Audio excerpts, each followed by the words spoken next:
Spotlight.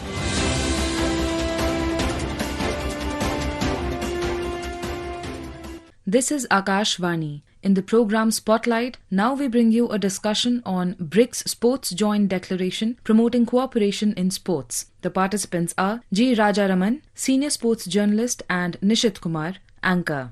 The BRICS Sports Ministers Meeting held under India's chairship in Visakhapatnam concluded with unanimous adoption of the BRICS Sports Joint Declaration.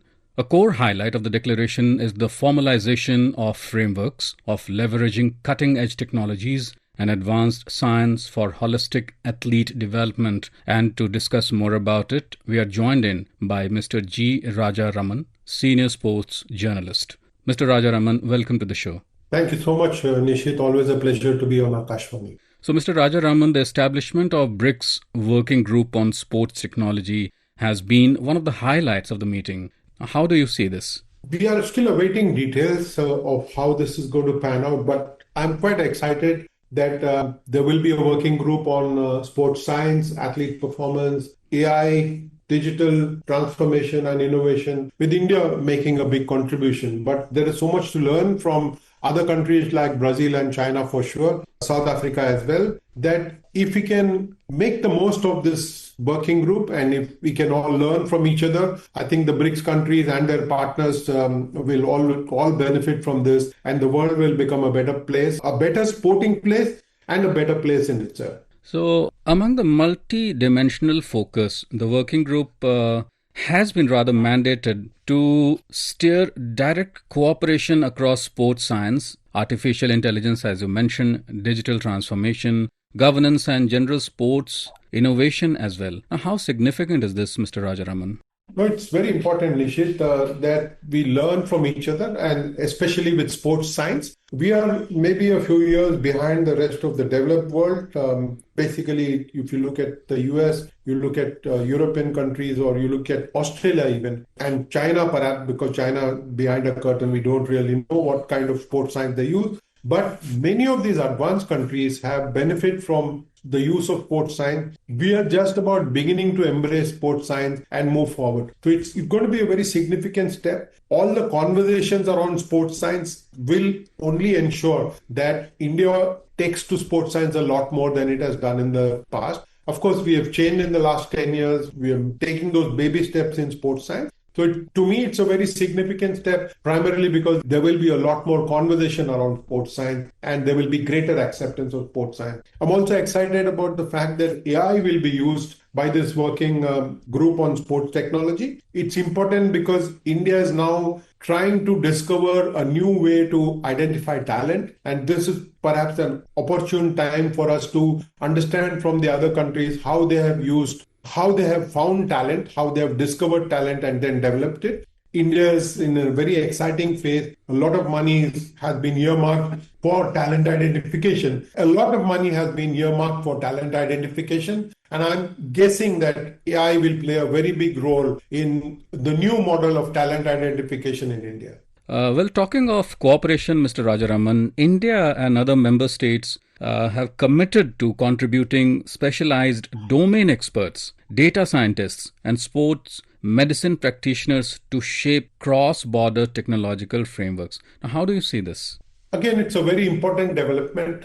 India is in a position to make the best use of all the resources that are now being made available thanks to leadership in BRICS, not just as a chair, but also as a very important member. I think the fact that we can learn from sports medicine experts from overseas and ensure that our own sports medicine raises the bar as well. One of the biggest grouses in India has been our sports medicine has remained at the nascent level. It is quite exciting that the working group is targeting specific transfer of such information and knowledge. It's one of the brilliant steps we could have undertaken. Injury risk has been a major factor, Mr. Rajaraman. If we look back, not just in during the training phase, but as well as within, important, while the important events have been happening. Now, how do you see this AI and machine learning kind of getting integrated into the system? So any tool that helps athletes prevent injuries, they will see it as a blessing. Not just the athlete themselves, but the whole ecosystem will see it as a blessing. because it is one of those things in life that you get injured because of overtraining or overuse of certain sets of muscles. You can get injured and it seems a very natural process. But AI can regulate the amount of training that you're doing. AI can help you regulate that. And I think it becomes important for athletes in the country to understand that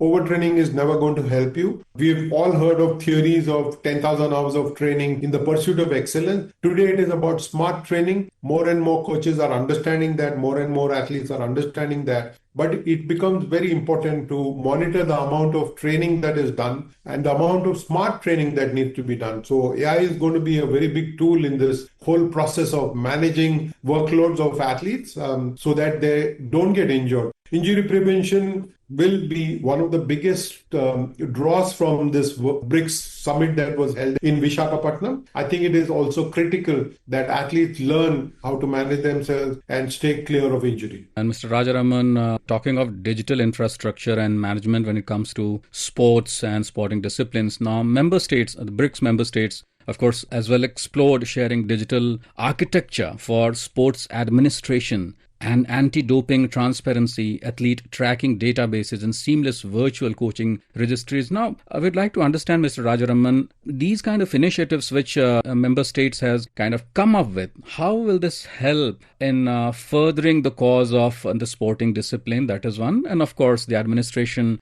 anti-doping transparency and things like that, so on and so forth.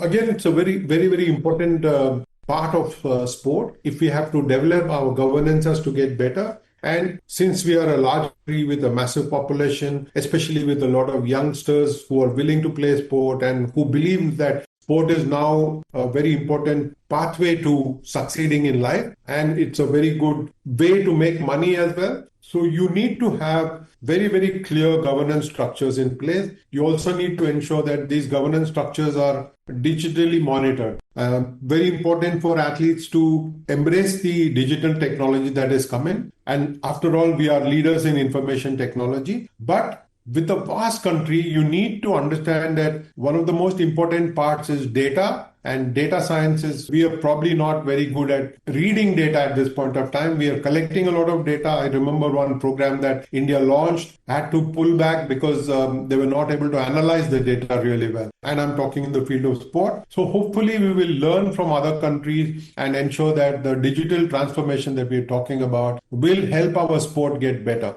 Now, allowing smaller federations within the BRICS framework. Now, this is very important, Mr. Rajaraman, to benefit from scalable tech tools. Now, if this really comes into being, gets going, this will be a steroid shot, if I may say so, into, furthering the cause. Your say? Undoubtedly. It's very important. Like I said, if your entry mechanism and your result mechanism is all digitalized and we don't depend on handwritten entries, that will remove a lot of scope for fudging the results. It's going to be very critical. We have not got used to the idea of taking technology to the lowest rung of the ladder. We have concentrated on using it at the highest level. Of course, there are a few sports federations within India which have embraced the transformation and they have succeeded pretty well at that. But there are lots of federations which still don't use the digital technology to track the developments around the country. The beauty of digital technology is that it allows you to see what is happening around you, not just in your own city, but around the country. And if we don't use digital technology, we will be left behind in the race. Some wonderful athlete might not get selected at all because nobody knows his or her potential at a very young age. So it is critical that we take the digital transformation down to the lowest rung of the ladder and ensure that every athlete who ever steps on a playground is monitored so that we understand, so that we don't leave out anybody who's worthy of getting selected at a young age to be trained to become an Olympic champion in the future. Right. And talking of athlete performance, Mr. Rajaraman, and advancing the sports science. Now, deliberations were held in the summit on kind of shifting from the conventional coaching to science-backed methodologies. We also discussed some time back integrating advanced biomechanics, physiological profiling, sports nutrition, so on and so forth. Now, how do you see this kind of, getting integrated if we talk of India? Look, again, it's critical that we understand that at the top level, at the elite level, our athletes have got access to sports science. They have the best of support of everything that we could ask for. It is the next rung of athletes and the lowest rung of athletes, those who are beginning to play sport or those who are at the intermediate level. They don't get too much sports science support. They don't understand biomechanics. They don't understand the importance of nutrition. They don't understand the importance of sports psychology. So it becomes difficult for them to adapt to all these advances when they get to the national team. So it's critical that every state, every district, every club embraces this and then moves forward if you want to rise as a sporting nation.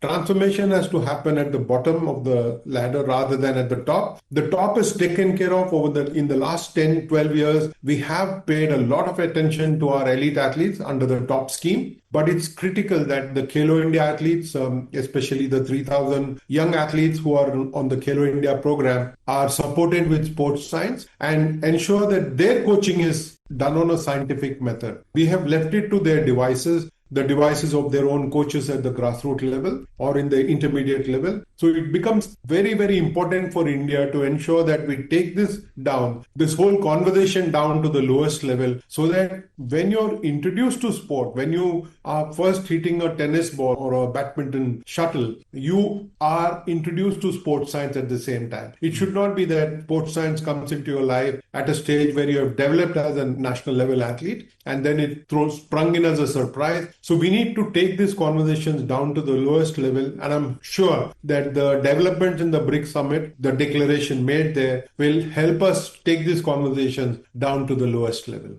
Mr. Rajaraman, in tandem with the tech and sports science mandate, the meeting advanced several other flagship initiatives under India's leadership, like the proposed BRICS Sports Manufacturing Conclave, to be hosted in Udaipur in November 2026 to build resilient supply chains, promote technology-enabled equipment manufacturing, and expand intra-BRICS trade in sports goods, as well as the BRICS Traditional and Indigenous Sports Demonstration Games are slated for Ahmedabad in Gujarat in October 2026 as a culturally focused, non-competitive showcase of indigenous sporting roots, and of course reinforced commitment towards scaling up pathways for women in sports and expanding infrastructure for para-athletes as well. Your closing comments on that, Mr. Rajaraman? I think the BRICS Summit has brought some attention to three critical areas. The first being sports technology, around which we have had a fairly lengthy conversation. The importance of sports manufacturing, especially in India. We have realized that we are importing a lot of sports goods, and the sports goods made in India have to start competing with international quality.